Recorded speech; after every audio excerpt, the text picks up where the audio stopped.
Assalamualaikum warahmatullahi taala wabarakatuh.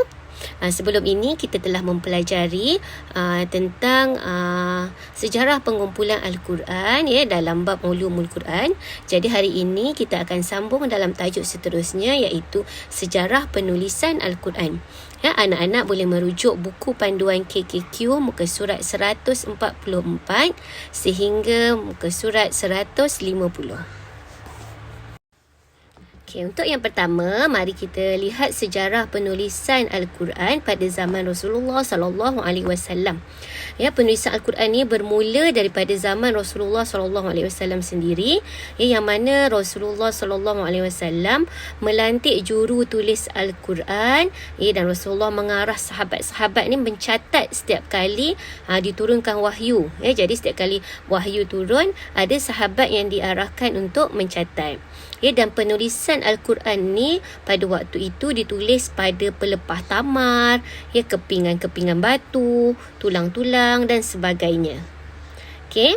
Dan seterusnya, pada zaman sahabat, kita lihat pada zaman Sayyidina Abu Bakar As-Siddiq, yang mana pada waktu itu Sayyidina Abu Bakar mengarahkan sahabat Zaid bin Sabit untuk salin semula Al-Quran yang telah ditulis pada zaman Rasulullah SAW. Al-Quran yang dah ditulis pada zaman Rasulullah, Abu Bakar minta Zaid bin Sabit ni salin semula. Dan kemudian penulisan tersebut dikumpulkan dalam bentuk mushaf. Itu pada zaman Sayyidina Abu Bakar As-Siddiq.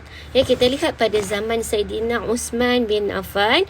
Pada zaman Sayyidina Uthman, Al-Quran ini ditulis semula.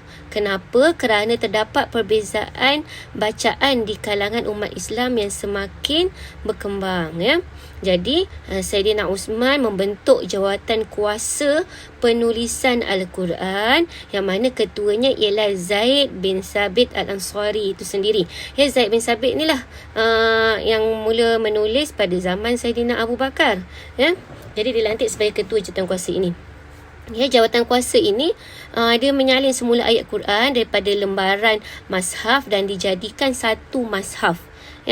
Dan tulisannya berdasarkan bacaan qura, iaitu para qari, dan mengikut bahasa Quraisy. Terdapat 6 naskah yang kemudian disalin semula kepada satu naskah dan disimpan oleh Sayyidina Uthman bin Affan. Dan selebihnya daripada 6 naskah tu, satu Sayyidina Uthman simpan dan yang baki dikirim ke Mekah, Kufah, Basrah dan Madinah. Lembaran-lembaran asal dikumpulkan dan dibakar oleh Sayyidina Uthman. Kenapa? Supaya untuk menyeragamkan dalam satu mushaf. Jadi maknanya yang sebelum-sebelum ni dikumpulkan dan dibakar. Mushaf yang ditulis pada zaman Sayyidina Uthman ini dikenali sebagai Mushaf Uthmani, resam Uthmani. Apa kelebihan resam Uthmani ini? Yang pertama, resam Uthmani ini ditulis berdasarkan kepada riwayat yang mutawatir, yakni riwayat yang berturutan tanpa ada percanggahan dan perselisihan. Dan tulisan Al-Quran resam Uthmani ini mengikut sunnah Rasulullah dan telah diwarisi oleh penulis mushaf Al-Quran hinggalah pada masa sekarang ni. Dan resam Uthmani ini merupakan satu rumusan menurut keasliannya, iaitu tertibnya, susunannya sesuai dengan tertib surah dan ayat yang dikenali lah sehingga masa sekarang ni. Resam Uthmani ini telah disepakati oleh para ulama dan diterima pakai dengan susunan ayat-ayatnya, kalimah-kalimah dan huruf-hurufnya yang tak dapat dipertikaikan oleh sesiapa pun. Dan berpandukan pada pendapat Imam Malik, Al-Quran hendaklah ditulis dengan resam Uthmani. Manakala Imam Ahmad bin Hanbal pula berpendapat haram menyalahi tulisan mushaf Uthmani, baik pada waw atau alif atau ya atau selain daripada itu. Dan pendapat ini juga disokong oleh mazhab Syafi'i dan juga mazhab mazhab Hanafi. Ya, jadi imam-imam mazhab bersepakat bahawa kita hendaklah menggunakan Al-Quran yang tulis dengan resam Uthmani. Ya, menggunakan Al-Quran resam Uthmani ini pada ketika nak membaca Al-Quran adalah satu rukun membaca Al-Quran. Ya, kandungan Al-Quran mengikut resam Uthmani mengandungi rahsia yang tersendiri dari segi mengekalkan dan memansuhkan huruf-hurufnya. Ya, jadi mazhab resam Uthmani ini mampu membezakan suatu yang bukan Al-Quran seperti tafsiran yang dihasilkan oleh sebahagian sahabat dalam mazhab peribadi mereka. Ya, jadi dalam resam Uthmani ini dapat bezakanlah tafsiran Al-Quran dengan ayat Al-Quran itu sendiri. Okey, selain pada itu, apa lagi kelebihan resam Uthmani ni? Ya, resam Uthmani ni dapat menyatu dan menyeragamkan kaum muslimin dalam satu mazhab, ya, yang mana satu bacaan dan juga satu tulisan. Ya, diseragam, ya, Al-Quran yang diguna pakai oleh umat Islam. Okey. Jadi dan resam Uthmani juga merupakan penyatuan dalam bacaan walaupun terdapat perbezaan dalam qiraat. Ya, walaupun berbeza-beza bacaan, tetapi dia berbeza-beza dari segi qiraat ni, tapi bacaannya tetap sama. Okey, dan Al-Quran resam Uthmani ni merupakan sumber rujukan atau hujah bahasa Arab yang sahih. Ya. Okey, penulisan resam Uthmani ni berdasarkan cara yang dapat menghimpunkan berbagai bentuk qiraat kerana tulisan asalnya daripada khat kufi tidak berbaris dan bertitik, maka dapat dibaca dengan salah satu qiraat yang 7, ya, qiraat sab'ah ni. Okey, jadi resam Uthmani yang asal ni dalam tulisan kufi tak ada baris, tak ada titik. Nanti kita akan tengok contoh. Ya, sebab tu boleh dibaca dengan pelbagai qiraat, ya, qiraat sab'ah tersebut. Okey. Seterusnya, mari kita kenali sedikit info tentang Mashaf Al-Imam. Okey.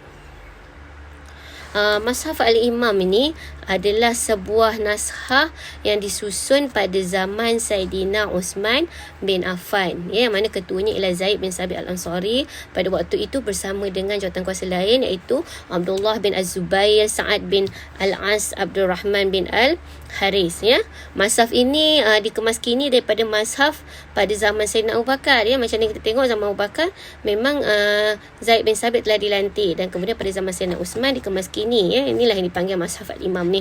Okey. Salinan asalnya disimpan oleh Saidina Uthman yang mana dikenali sebagai Mashaf Al-Imam yang mula digunakan bermula tahun 25 Hijrah. Ya, dan 6 naskah yang baki itu tadi selebihnya disebarkan ke wilayah-wilayah Islam yang lain untuk digunakan oleh umat Islam.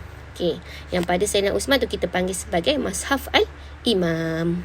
Okay, setelah kita meneliti tentang sejarah penulisan Al-Quran dan juga kelebihan resam Uthmani, mari kita lihat pula tahap-tahap penulisan mashaf ini. Ya, tahap pertama penulisan ni, ya, kalau kita lihat, ya, pada waktu itu tak diletakkan titik dan baris. Ya, jadi berkemungkinan dibaca dengan pelbagai cara oleh umat Islam pada waktu tu. Ya, umat Islam pada waktu tu ada kefasihan semula jadi, dapat membezakan ayat-ayatnya dan baca dengan betul tanpa memerlukan baris ataupun titik. Ya, dah selama lebih 40 tahun umat Islam baca Quran berpandukan kepada mashaf Uthmani yang tak berbaris dan bertitik ni. Ya, sehinggalah pada zaman Abdul Malik bin Marwan. Ya, kalau kita lihat pada gambar ni, ni antara contoh tahap pertama mashaf Uthmani, tak ada baris, tak ada titik. Kalau pada zaman kita ni nak sebut kalimah yang pertama pun kita tak boleh nak sebut, sebab pada waktu itu umat Islam pada waktu itu mampu membaca dan membezakan setiap kalimah. Ya. Okay, kita lihat pula tahap yang kedua. Okey, tahap kedua penulisan mashaf ni ialah penandaan baris. Ya, Nuqtatul I'rab. Ya, orang yang pertama memperkenalkan baris dalam bentuk kaedah titik ni ialah Abu Aswad Ad-Duwali. Ya, beliau menjadikan satu titik di atas huruf sebagai tanda baris atas. Ya, masa tu baris tu dalam bentuk kaedah titik-titik-titik je. Ya, jadi kalau ada titik di atas huruf, tanda baris atas. Ya, satu titik bawah huruf, tu tanda baris bawah kasrah. Dan ada satu titik di celah bahagian huruf, itu baris hadapan dhammah. Ya, dan kalau ada dua titik, itu adalah tanda baris mati ataupun sukun. Ya, kalau kita tengok pada gambar rajah ni, kita dapat melihat terdapat ada satu titik atas huruf, tu baris fathah baris atas. Ada satu titik bawah huruf, tu baris bawah kasrah. Dan ada satu titik di celah huruf, yang itu adalah baris dhammah, baris depan.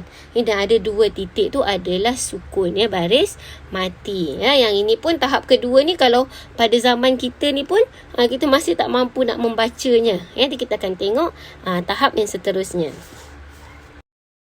Okay, sebelum kita lihat pada tahap ketiga, ya, kita kena tahu pada zaman pemerintahan Abdul Malik bin Marwan ni, pembesar negeri dah mula rasa bimbang, ya, akan berlaku penyelewengan dan kesalahan dalam naskah Al-Quran sekiranya mashaf ini kekal tak ada baris, tak ada titik. Ya, jadi mereka berfikir untuk mengadakan bentuk-bentuk baris tertentu yang dapat menolong pembaca membaca dengan betul. Ya, jadi pada tahap ketiga ini, mashaf ni mula ditandakan titik pada huruf-huruf hijaiyah. Ya, Nuqtatul Ajam contohnya titik pada huruf ba dan huruf jim. Ya, pada tahap ketiga ni huruf ba dah ada titik, jim pun dah ada titik. Ya, yang tahap ketiga ni dipelopori oleh Yahya Ya'mur Al-Adawatni dan Nasr bin Asim Al-Laythi. Okay, kita lihat pula tahap keempat. Ya, tahap keempat ni diletakkan tanda-tanda baris, ya, iaitu tanda-tanda baris harkat pada semua huruf, ya, dan dijadikan tanda dhammah, ya, dhammah baris atas, ya, dalam bentuk waw kecil. Ya, pada tahap yang keempat ni dah mula ada tanda-tanda baris, ya. Ya, dah ada tanda dhammah, ya, waw kecil, ya, dah ada tanda fathah baris atas tu bentuk alif kecil yang dibaringkan, ya, dah ada baris kasrah, iaitu baris di bawah dengan bentuk ya. Kemudian diletakkan tanda tasydid, ya, sabdu, ya, seperti kepala shin tu, sabdu. Okey, tanda sukun seperti kepala kha. Ya, sukun ni bukan bulat, dia nak asal kepala kha. Ya. Okey, dan tanda panjang mad dan juga lain-lain. Okey. Tahap yang keempat ni dipelopori oleh Al-Khalil bin Ahmad Al-Farahidi yang lahir pada zaman pemerintahan Bani Abbasiyah. Beliau telah mengubah titik-titik yang telah direka oleh Abu Aswad Ad-Duwali dan dijadikan dalam bentuk yang digunakan sekarang. Ya, kalau kita ingat asalnya tadi, baris tu dalam bentuk titik je. Kalau satu titik ke atas, baris atas, satu titik dekat bawah, baris bawah. Ya, pada tahap keempat ni dah diletakkan dah baris macam yang kita lihat sekarang ni. Ya, baris dhammah tu waw kecil, alif yang dibaringkan tu fathah, ya, sukun tu kepala kha kecil tu. Ya, ni kat sini bila kita lihat tahap yang keempat ni lebih mudah untuk membaca mashaf Al-Quran. Okay, kita lihat pada tahap yang terakhir, tahap yang kelima ini, ya, mashaf pada waktu itu telah ditambah dengan tanda waqaf dan lain-lain tanda seperti mana yang kita lihat dalam gambar rajah dan juga dalam mashaf Al-Quran pada masa ini. Okey. Setelah kita meneliti tahap penulisan mashaf ni, kita dapat lihat perkembangannya lah, daripada bermulanya penulisan Al-Quran tanpa baris dan titik langsung, dan kemudian ada baris dalam bentuk titik, ya, dan kemudian diletakkan titik pada setiap huruf, dan kemudian dah mula ada baris seperti mana kita lihat sekarang, baris dhammah, kasrah, fathah, ya. Kita kenali pula sekarang bentuk penulisan khat resam Osmani ni. Ya, terdapat beberapa bentuk penulisan khat resam Osmani ni. Ya, yang pertama khat nabati. Ya, kita boleh lihat dalam buku panduan KKQ ni, muka surat 149. Ya, agak-agaknya boleh tak kita nak baca pada zaman kita ni, ya. Yang ni dia terukir di atas batu perkataan yang menyerupai huruf Hijai bertarikh 9 sebelum Masihi sehingga 75 Masihi. Ya, selain pada khat nabati, dapat juga khat hijazi, khat kufi, khat raihan, khat sulus dan juga khat nasah. Ya, khat nasah ni dimulakan pada tahun 1113 Hijrah bersamaan 1694 Masihi. Ya. Alhamdulillah pada zaman sekarang ni mazhab Al-Quran telah dapat dalam bentuk yang mudah untuk kita membaca, ya. Jadi kita hendaklah cuba membaca Al-Quran dengan bacaan yang betul dan juga bertajwid. Alhamdulillah, selesai tajuk sejarah penulisan Al-Quran pada hari ini. InsyaAllah kita akan jumpa lagi dalam kelas akan datang untuk sambungan tajuk yang seterusnya.